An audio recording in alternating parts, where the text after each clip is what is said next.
Hey, salut l'internet et bienvenue aujourd'hui pour ce nouvel épisode de Back to the DeLorean. Aujourd'hui, nous commençons le numéro 40 de construire cette DeLorean et je veux dire, on va construire une pédale et... Non, en fait, je vois aucune blague qui pourrait bien se terminer. Donc, on va commencer tout de suite par le magazine. Et comme à notre habitude, nous allons commencer ce magazine par la première page qui contient comme toujours un petit sommaire ainsi que toutes les pièces contenues dans ce numéro. Sur la deuxième page de ce magazine, nous avons donc le début et le milieu du schéma de construction de votre pièce qui continue bien évidemment sur la troisième page avec la suite et la fin du schéma de construction. Vous trouverez d'ailleurs une petite photo vous montrant votre pièce au final. Sur la quatrième page de ce magazine, nous avons donc un petit dossier s'intitulant « Le retour de Biff ». On y apprend tout simplement que l'acteur Thomas F. Wilson réendossa tout simplement le costume de Biff Tannen. Alors, faut savoir, les deux Biff Tannen, celui de 1955 et de 2015. On y apprend tout simplement aussi que la première scène tournée, avec la nouvelle technologie de caméra qu'on a parlé précédemment, a été celle où il se retrouvait assis dans la voiture avec son lui du futur. Sur la cinquième et dernière page de ce magazine, nous avons donc un petit dossier s'intitulant « Les plateaux des studios Universal ». On y apprend tout simplement un petit peu plus sur les décors extérieurs des studios Universal. On y apprend aussi qu'un petit incendie s'est déclaré le 1er juin 2008 et a brûlé en partie plusieurs décors qui ont été tout simplement reconstruits un petit peu plus tard. Et sur la toute dernière page de ce magazine, nous trouvons donc les nouvelles pièces qui seront dans le prochain numéro. Et voilà pour le magazine. Et comme d'habitude, il était très intéressant comme magazine, et pourtant, nous, ce qui nous intéresse réellement, c'est ces toutes petites pièces. Et je sais que vous aimez me voir souffrir. Donc, c'est parti pour la construction. Et nous allons maintenant assembler les pédales et le plancher. Pour la première, deuxième, troisième et quatrième étape de ce montage, vous aurez besoin du panneau, de la pédale de frein, facilement reconnaissable grâce à son trou au milieu, de la petite tige, ainsi que du support. Commencez par prendre votre pédale de frein et placez votre plateau de cette manière. Faites en sorte de placer votre frein dans le trou se trouvant juste ici, en faisant en sorte d'avoir le dessin du côté bas. Placez donc votre pièce de cette manière, puis enfoncez tout simplement comme ceci. Retournez ensuite votre pièce et prenez la tige que vous allez placer dans le trou de la pièce intitulée pédale de frein. Appuyez légèrement pour faire rentrer la tige, puis une fois cela fait, repoussez la pièce jusqu'à ce qu'elle rentre tout simplement dans son emplacement.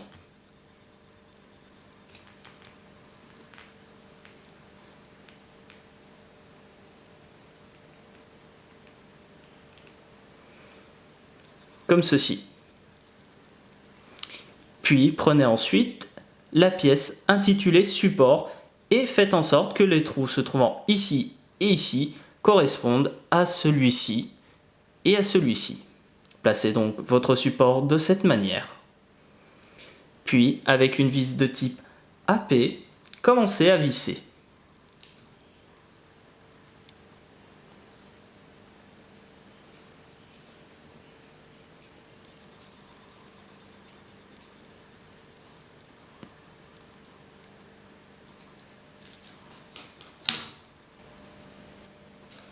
Puis, placez une deuxième vis de type AP, tout simplement dans le deuxième trou.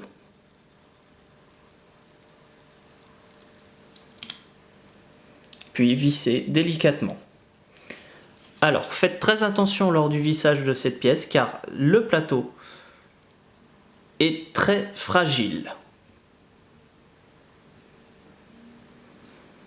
Et voilà le résultat.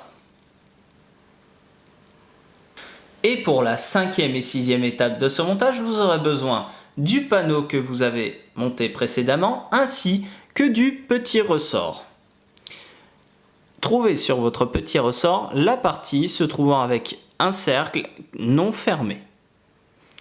Puis, placez votre ressort au niveau de la pédale de frein. Vous devrez trouver un tout petit trou. Essayez de le placer de cette manière. Puis, alignez tout simplement le petit trou se trouvant juste en bas du ressort avec le trou se trouvant sur la plaque. Puis, avec une vis de type AP, vissez le tout.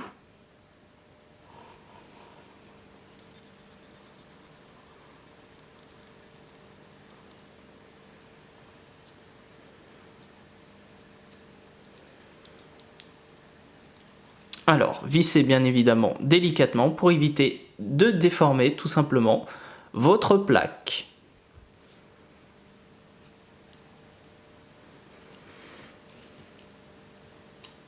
Cela devrait vous donner ce résultat.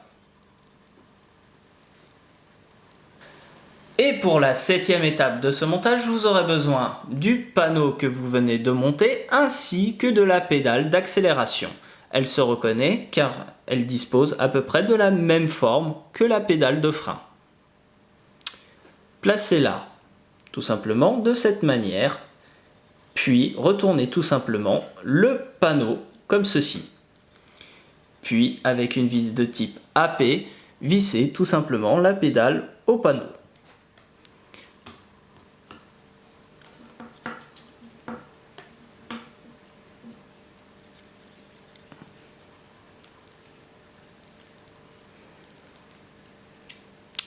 Et voilà le résultat. Et pour la 8e étape de ce montage, vous aurez besoin de votre panneau que vous venez de monter ainsi que de la pédale d'embrayage. Celle-ci est facilement reconnaissable par sa partie plate juste ici. Placez votre pièce de cette manière, puis retournez tout simplement votre panneau et placez-y, encore une fois, une vis de type AP.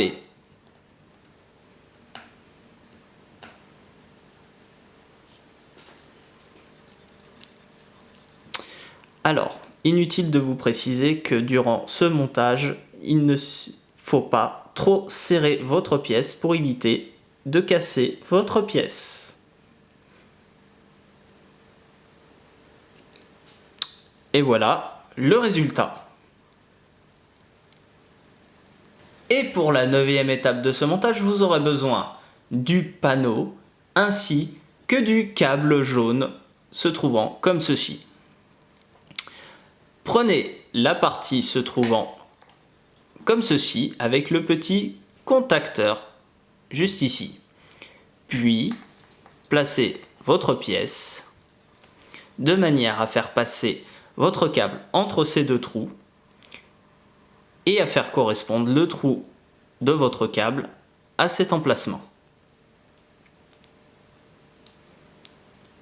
Une fois cela fait, maintenez avec un doigt, puis placez une petite vis de type AP juste ici.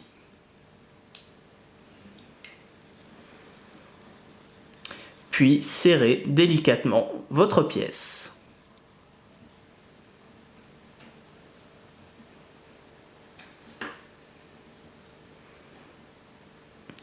Après serrage, n'hésitez pas à replacer tout simplement votre contacteur.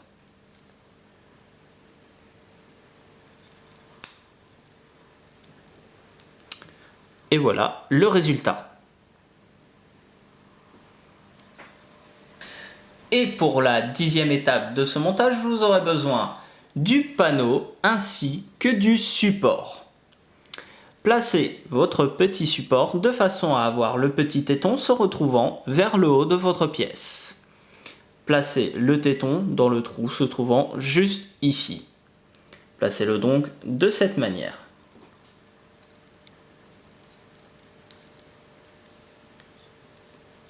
Cela devrait vous donner ce résultat. Prenez ensuite une vis de type AP et placez-la dans le trou se trouvant juste ici. puis vissez délicatement.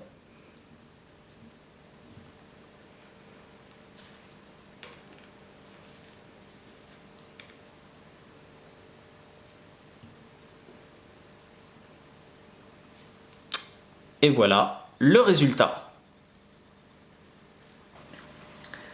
Et pour la 11e et 12e étape de ce montage, vous aurez besoin du plancher ainsi que du panneau que vous venez de monter. Placez votre pièce de façon à avoir les pédales en direction du plancher. Pensez à vérifier que vos trous se trouvant ici, ici et ici soient bien ici, ici et ici. Donc placez votre pièce de cette manière en faisant bien évidemment attention à ne pas pincer le câble. Puis retournez tout simplement votre pièce et commencez à y placer une petite vis de type BP.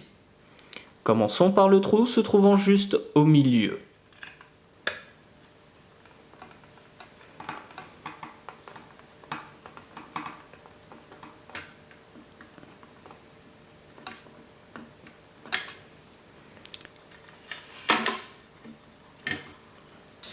Puis placez une deuxième vis de type BP juste ici.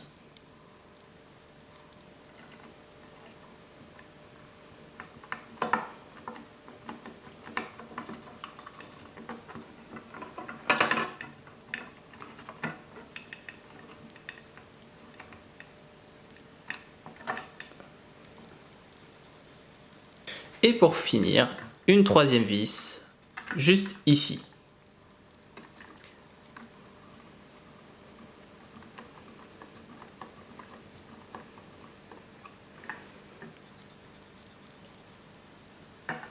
Et voilà le résultat. Et pour la 13e et dernière étape de ce montage, vous aurez besoin du plancher ainsi que de 3 supports comme ceci. Commencez par placer le câble jaune de cette manière.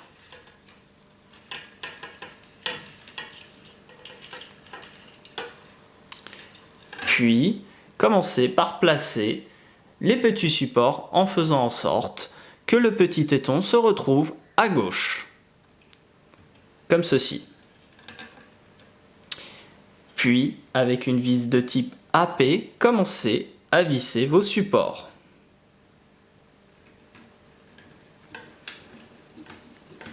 Alors, durant cette étape, évitez de trop forcer pour éviter de casser vos supports, tout simplement parce que vous n'en avez pas en rab.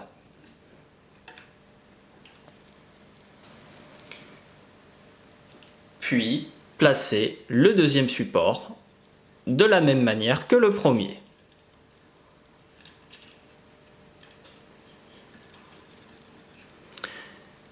Puis, placez une petite vis de type AP pour le visser au plancher.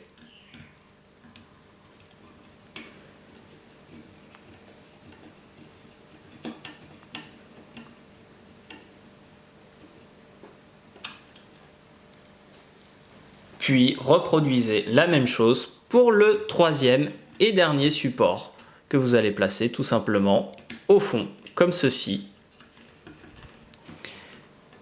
Puis vous allez placer une petite vis de type AP pour finir.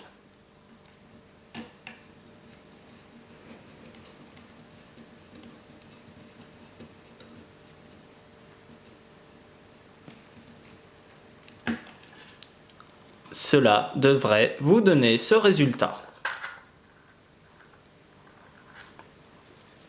Et c'est comme ça qu'on termine la construction de cette petite pièce que voici. Et pour une fois, ça change du châssis qui est assez énorme.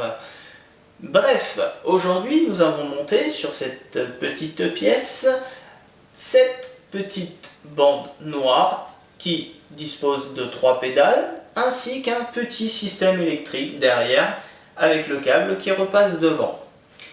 Et pour information, j'ai pas eu trop de difficultés à placer mes vis pour une fois. Bon, je vais pas vous mentir, hein, la pièce est quand même assez fragile, donc faites très attention quand vous allez visser. Et je dois dire aussi que le petit ressort qu'ils nous ont fourni fait un peu cheap, hein. Franchement, moi j'ai dû le mettre un peu en travers, hein, pour qu'il fonctionne bien au niveau du revient. Et je pense d'ailleurs que c'est pas un élément qu'on va toucher très souvent sur la DeLorean parce que ça risque un jour de mal finir. Je veux dire, ça se trouve, le petit connecteur qui se trouve juste ici va finir par toujours rester fermé et donc laisser la lumière des feux arrière toujours active. Donc pour moi, c'est plus un jouet qu'on va utiliser très rarement et c'est tout quoi. Bref, nous arrivons donc à la fin de cette vidéo et vous savez quoi mes chers voyageurs temporels, on se retrouve très rapidement pour la suite.